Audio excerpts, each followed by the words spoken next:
This is the story of the Flying Dutchman.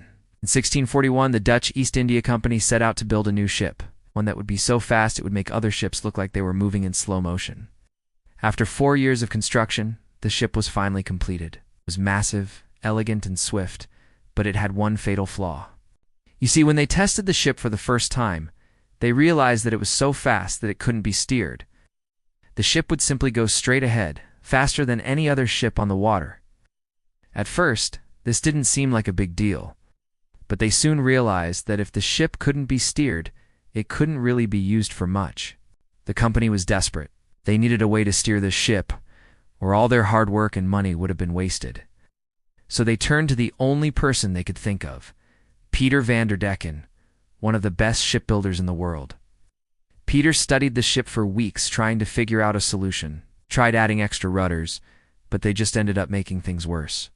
Just when he was about to give up, he had a brainwave. Went back to the drawing board and designed a new rudder, one that would be so powerful it would allow them to steer the ship in the water.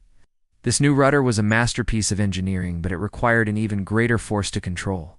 Peter knew that to control this rudder, they would need to use all the power of the ship itself. Normally, this wouldn't be possible, but he had an idea. If he rigged the ship's sails in a special way, he could harness the full force of the wind, giving him the power he needed to steer the ship. But there was a catch. This would require so much power that the ship would literally be ripped apart if he was uncareful.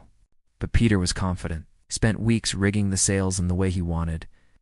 Then, along with his crew, he set sail for the open sea. The moment the ship hit the waves, it was clear this was going to be different. The power of the wind filled the sails, and the ship shot forward like an arrow. Peter gripped the tiller with all his might, but it was no use. The ship was moving too fast. It was literally impossible to steer, and then suddenly, the unthinkable happened. The ship began to break apart. The waves were too strong, and the ship simply snapped in half. Only the top half remained afloat, with the bottom half sinking into the depths below. And that's when Peter knew he had made a terrible mistake. The ship was moving too fast. There was nothing he could do to stop it. As the ship continued to move forward, it eventually crashed into the rocks on the shore, and that's where the legend began. Some say that whenever a ship comes sailing by, the ghost of the Flying Dutchman can be seen sitting on the bowsprit, forever doomed to sail the seas. Others say that if you listen closely, you can hear the moans of the crew as the ship crashes into the rocks. But most of all, it serves as a warning to those who dare to challenge the sea. Don't be too greedy, or you just might end up like the Flying Dutchman. Thank you for listening. If you enjoyed the video, please leave a like and subscribe for more. Till next time, goodbye.